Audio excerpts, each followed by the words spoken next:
다니엘서 12장 1절에서 4절까지 말씀 제가 봉독하겠습니다. 다니엘서 12장 1절에서 4절까지 말씀입니다. 그때 내 민족을 호위하는 큰 군주 미가엘이 일어날 것이요 또 환난이 있으리니 이는 개국 이래로 그때까지 없던 환난일 것이며 그때에 내 백성 중 책에 기록된 모든 자가 구원을 받을 것이라. 땅의 티끌 가운데에서 자는 자 중에서 많은 사람이 깨어나 영생을 받는 자도 있겠고 수치를 당하여서 영원히 부끄러움을 당할 자도 있을 것이며 지혜 있는 자는 궁창의 빛과 같이 빛날 것이요 많은 사람을 옳은 대로 돌아오게 한 자는 별과 같이 영원토록 빛나리라. 다니엘아, 마지막 때까지 이 말을 간수하고 이 글을 봉함하라.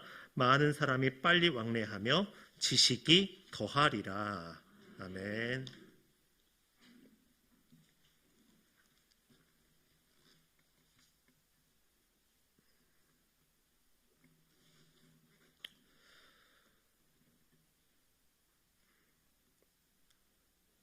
컵에 저희가 물을 마실 때 컵에 물을 채우지 않습니까? 근데 물이 반밖에 없는 컵이 있다고 가정을 해봅니다. 이때 반밖에 없네라고 얘기할 수도 있을 것이고 아직 반이나 남아있네라고 말할 수도 있을 것입니다. 같은 물잔을 보면서도 생각이 다를 수도 있다는 얘기지요. 이것은 항상 내 욕심대로 채워지지 않는 것에 불만인 사람과 남아있는 매일의 희망을 보는 사람의 차이라고 말할 수도 있을 것입니다. 천사가 오는데 아직도 고난이 남아있다며 불평을 하실 것입니까? 아니면 고난 중에 천사를 보내주심에 감사하며 살 것입니까? 오늘 본문을 통해서 주님께서 여러분에게 묻고 계십니다.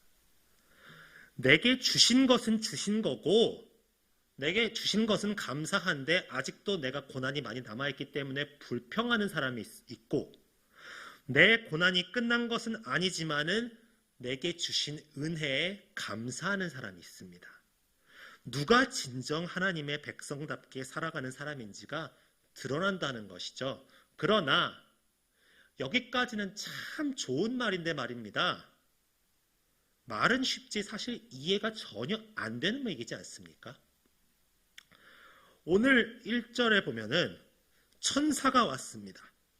그때 내 민족을 호위하는 큰 군주 미가엘이랍니다. 그렇다면 상식적으로 천사가 왔으면 이제는 평화가 와야 되잖아요. 근데 환란이 온답니다. 그것도 개국 이래로 그때까지 없던 환란이 온답니다. 아니 천사가 왔으면 그것도 큰 군주인 미가엘이 왔으면 이제 등장했으면 이제부터는 평화가 시작되겠구나 이래야 되는데 개국 이래로 그때까지 없던 환란이 온대요. 이쯤 되면은 내 민족을 호위하는 큰 군주가 아니라 이걸 악마로 바꿔도 문장이 생각보다 매끄럽지 않습니까? 거대한 악마가 오니까 개국 이래로 없던 큰 환란이 있다 이렇게 해도 말이 매끄럽지 않습니까? 그러니까 이상한 거예요. 너무 모순이지 않습니까?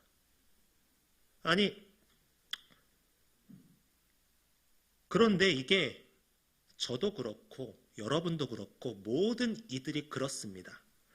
사역의 지경이 넓어질수록 더 하나님을 향한 마음이 간절해질수록 은혜로 무장함으로써 복이 온다고 생각했는데 거꾸로 점점 더 고통이 심해지는 거예요.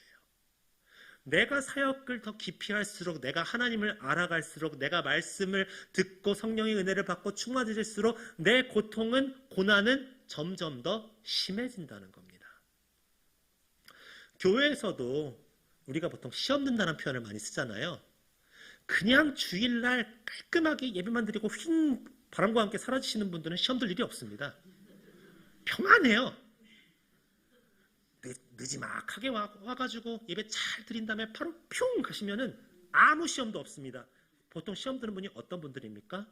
남아서 기도하시는 분들, 더 말씀 읽으시는 분들, 더 찬양하시고 더 봉사 열심히 하시고 더 모든 사역 감당하려고 하시는 분일수록 고난이 점점 더 심해진다는 거예요.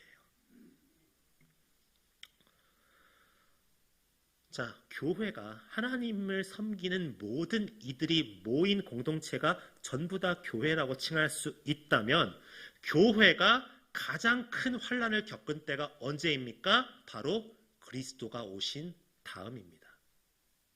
예수님이 오신 다음에 교회는 여태까지 인류 역사상 한 번도 겪지 못했던 환난을 맞이하게 됩니다. 그리스도가 오시기 전에도 사실 그렇게 좋은 상황은 아니었어요. 비참한 상황에 있었습니다. 하지만은 그리스도가 오시고 나서 오히려 교회가 이전보다 더욱 심한 환난을 겪게 된다는 겁니다. 다른 이유도 없어요. 예수를 믿는다는 이유 하나만으로 목숨을 내놔야 된다는. 이 얼마나 큰 환난입니까? 예수님께서 오셨으면은 이제 이 땅에 평화가 가득해야 할진데, 이 땅의 모든 것이 다 끝났어야 할진데, 고통이 다 끝나고 이제 천국이 임해야 할진데 오히려 더 큰 환난이 왔다는 거예요. 그리스도께서 부활하신 이후에 안타깝지만 우리는 더욱 괴로운 싸움을 하고 있습니다. 차라리 몰랐으면은 아는 게 힘이다라고 하는데 이럴 땐 모르는 게 약이죠. 아니, 몰랐으면 시험 들 일도 없어요. 항상 평안합니다. 괜찮아요. 하지만 하나님을 믿으면 믿을수록 내가 시험 들 일이 점점 더 많아질 것입니다. 내게 고난이 더 심해질 것입니다. 내게 환난이 더 닥쳐올 것입니다. 하지만 그래도 우리는 믿어야 합니다. 왜요? 하늘의 영광의 때가 반드시 오기 때문입니다. 서양 속담 중에 이런 말이 있습니다. 흐르는 냇물에서 돌들을 치워버리면 그 냇물은 노래를 잃어버린다는 속담이 있습니다. 여러분들은 잔잔하게 물 흐르는 소리 좋아하시지 않습니까? 시냇물이나 강물이나 이런 것처럼 물이 잔잔하게 흐르는 소리, 일부러 물소리 유튜브로 들으시는 분도 계시잖아요. 물소리, 그렇게 잔잔하게 흐르는 물소리, 사실은 물만으로는 그런 소리가 나지 않죠. 물들 사이에 박혀있는 돌들, 물들 사이에 박혀있는 그 장애물들이 여러 부딪히는 소리가 하나의 하모니를 이루면서 우리가 좋아하는 물소리가 되는 것이지요. 우리의 인생도 그렇습니다. 인생의 역경과 고난이 곳곳이 박혀 있습니다. 그러나 그 모든 것들이 우리의 삶을 더욱더 빛나게 하고 아름답게 하고 하나님을 더 찾아가면서 우리를 신앙의 자리로 붙들어 준다는 것입니다. 그런 역경과 고난이 없었다면은 감사의 찬양과 기쁨의 노랫소리가 있었겠냐는 겁니다. 우리가 태어났을 때부터 지금까지 항상 모든 것이 평안하고 순탄하고 잘 됐다고 생각해 보세요. 감사할 일이 없어요. 당연한 게 되죠. 그래서 돈 많은 사람일수록, 부유한 사람일수록, 세상적으로 성공한 사람일수록 예수를 믿기가 더 힘듭니다. 왜요? 삶에 별로 굴곡이 없었거든요. 어려움이 없었거든요. 그렇기 때문에 자기가 누리고 있는 이 모든 것들이 하나님께서 인도해 주시고 이끌어 주신 복이 아니라 당연한 자기 거라고 생각하거든요.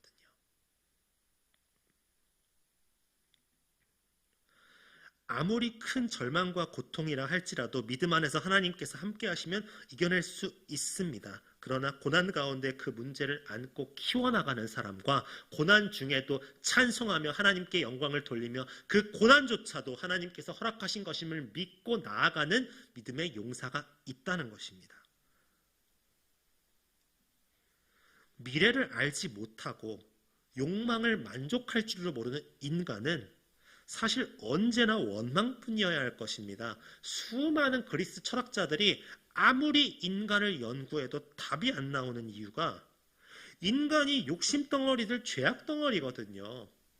인류가 존재할 수가 없었거든요. 동물들은 자기 영역 차지했으면 그냥 싸우지 않고 서로 으렁거리다가 그냥 지나가기라도 하지, 인간은 욕심이 끝도 없어요. 미래도 몰라요. 태생이 죄악 덩어리라고요. 욕망 덩어리라고요. 그런데 인류가 어떻게 지금까지 존재할 수 있었냐는 것입니다. 하나님께서 희망을 주셨기 때문에, 하나님께서 은혜로 보살피셨기 때문에 가능했던 것입니다. 미래를 내다볼 수는 없지만 우리에게 새날이 올 것을 반드시 약속하셨습니다.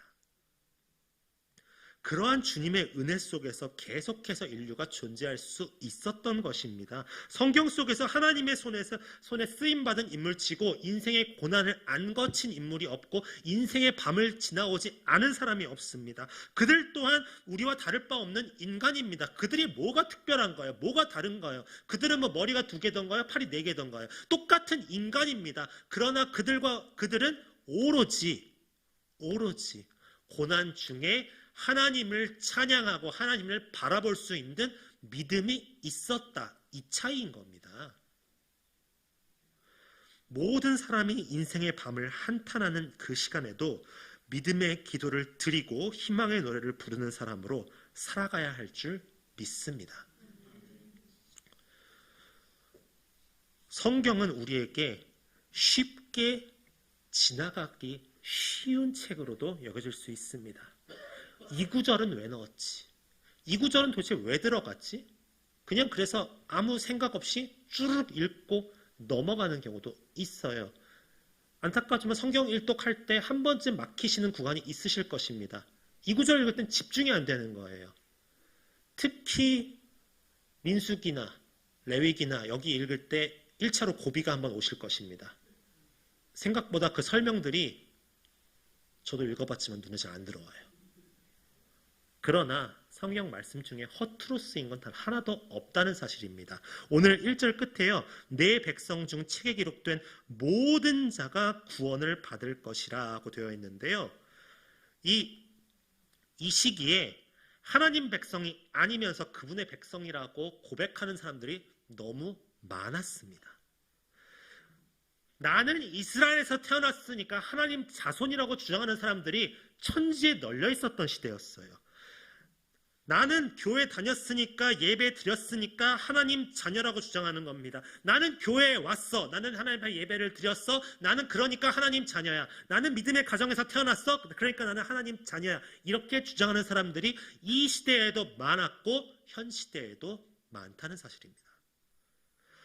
모든 자가 아무 조건 없이 하나님 백성 중에 속하기를 원했으나 하나님께서 값없이 선택하신 은혜를 깨닫고 주님을 믿는 자만이 하나님 백성이라는 사실입니다.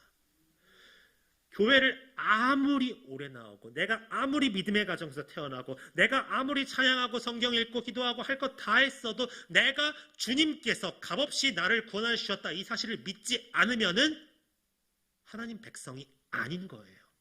그러면은 책에 기록된 자가 아니라는 겁니다. 책에 기록된 모든 자가 구원을 받을 것이라. 그렇다면 책에 기록되지 않은 자는 구원을 못 받는다는 얘기 아니겠습니까? 오직 하나님께서만이 결코 멸망하거나 사라질 수 없는 참다운 교회와 이름뿐인 외적 교회를 구분시키십니다. 에스겔서 13장에 보면은 하나님께서 더욱 분명하게 기록하고 계십니다. 에스겔서 13장 9절 말씀입니다. 그 선지자들이 허탄한 묵시를 보며 거짓 것을 점쳤으니 내 손이 그들을 쳐서 내 백성의 공회에 들어오지 못하게 하며 이스라엘 족속의 호적에도 기록되지 못하게 하며 이스라엘 땅에도 들어가지 못하게 하리니 너희가 나를 여호와인 줄 알리라. 많은 사람이 하나님의 자녀라고 자랑합니다. 그러나 하나님 입장에서는 생전 처음 보는 사람이에요. 나는 하나님의 자녀야라고 주장하지만 하나님 입장에서는 얘는 내 자녀가 아닌데.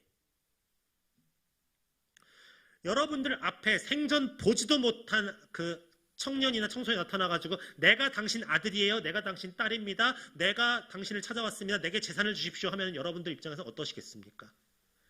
얘가 어디가 아픈가 생각하지 않겠습니까? 넌 도대체 누구냐 하지 않겠습니까? 하나님 입장에서도 마찬가지입니다. 하나님이 태어나신 것을 믿지 않고 예수 그리스도를 믿지 않고 성령의 은혜를 믿지 않으면은 아무리 교회를 오래 다니고 말씀을 읽고 그리고 찬양을 해도 소용이 없습니다. 하나님의 자녀가 아니기 때문입니다. 자신이 죄인임을 알고 내가 말씀 앞에 죄인임을 알고 당신이 항상 옳으십니다. 예수 그리스도의 피로 죄인인 나를 구원하여 주셨습니다. 값없이 주신 그 구원의 은혜에 감사합니다. 이렇게 고백할 수 있는 사람만이 하나님의 자녀라는 사실입니다. 하나님이 죄 많고 흠 많은 우리를 항상 변함없이 돌보시는 것도 하나님이 사랑이시기 때문이며, 사랑의 특징이 바로 인내이기 때문입니다. 인내하시는 하나님이시기 때문에 우리가 참 부족하지만 하나님께서 변함없이 우리를 사랑하시고 기다려주신다는 사실입니다. 우리의 고난은 영원하지 않습니다. 반드시 끝이 있습니다. 최선을 다하여 하나님을 붙들고 인내하며 살아가다 보면 아무리 험난한 고난이라도 힘든 고난이라도 반드시 끝이 있습니다. 성도가 아픔과 눈물을 동반하는 시험 가운데서 하나님을 의지하며 인내하는 것은 주님 모시기에 아름다운 모습입니다. 고난 가운데 인내할 수 있는 성도님들 되시길 소망합니다. 고난 가운데 주님을 바라보실 수 있기를 소망합니다. 왜냐하면 고난 가운데 끝까지 주님을 사랑하는 마음을 잃지 않고 인내함으로써 그의 마음에 있는 하나님을 향한 사랑이 진실하다라는 것을 나타낼 수 있기 때문입니다. 그래서 사랑에 대해서 우리 주님이 뭐라고 말씀하십니까? 고린도전서 13장 7절에 이렇게 나와 있습니다. 모든 것을 참으며 모든 것을 믿으며 모든 것을 바라며 모든 것을 견디느니라 하고 나와 있습니다. 말씀하실 때 모든 것을 참고 그리고 끝에는 모든 것을 견디느니라고 나와 있습니다. 인내의 하나님입니다. 사랑의 하나님입니다. 하나님께서 우리에게 주신 구절이지만은 하나님의 속성을 알려주시는 것이기도 합니다. 하나님은 계속 참고 기다리십니다. 이 사람이 지금 나를 믿지 않아도, 이 사람이 지금 이 예배 자리에 속해 있지 않아도, 이 사람이 하나님을 믿지 않고 하나님의 가르침에 벗어나 있어도 하나님은 오래 참고 기다리시고 견디십니다. 그렇기에 우리도 하나님의 마음을, 하나님의 그 모습을 본받아서 인내하며 살아가야 할 줄 믿습니다. 우리가 아는 순교자 스데반 집사 다 알고 계시지요? 스데반 집사의 상황 사실 얼마나 억울합니까? 죄가 있어서 잡힌 게 아니지 않습니까? 스데반이 무슨 죄를 지었습니까? 스데반은 죄가 없었습니다. 사람들을 매수해서 이 사람이 모세와 하나님을 모독하는 말을 하였다고 거짓 증언을 해서 잡아놓은 겁니다. 언제 스데반이 그런 말을 했습니까? 스데반은 절대 그런 말을 한 적이 없어요. 얼마나 억울하겠습니까? 공회 앞에서의 심판은 일종의 절차거든요. 이미 죄인으로 낙인 찍힌 거거든요. 현대 사회에서도 법정에 사람이 들어가면 이 사람 뭔가 죄를 지었을 거야 라는 낙인이 찍히는 판인데, 하물며 이 유대인 사회에서 공회 앞에, 제사장들 앞에 죄를, 유물을 놓고 나선다는 것은 이미 나선 것만으로도 죄인으로 낙인 찍히는 거거든요.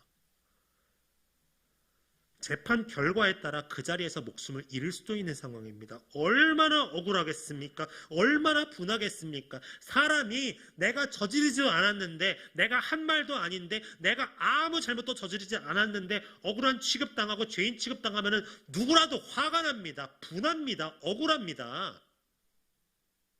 성이 안 나겠습니까? 분이 안 나겠냐고요. 너무나도 분하고 화가 나서 어디 가서 소리라도 지르고 싶지 않겠습니까? 그러나 스데반이 어떻게 합니까? 보통 자기가 하지 않은 일로 무고를 당한 사람일 경우에는 누구나 다 똑같이 얼굴에 분기가 가득합니다. 감히 나에게 이딴 모함을 한 녀석 나중에 내가 가만두지 않겠다라는 분기가 가득 차 있다는 거예요. 그런 화가 가득 나 있다는 거예요. 그런데 스데반의 얼굴이 어떠한지 아십니까? 사도행전 6장 15절에 보면 이렇게 나와 있습니다. 공회 중에 앉은 사람들이 다 스데반을 주목하여 보니 그 얼굴이 천사의 얼굴과 같더라.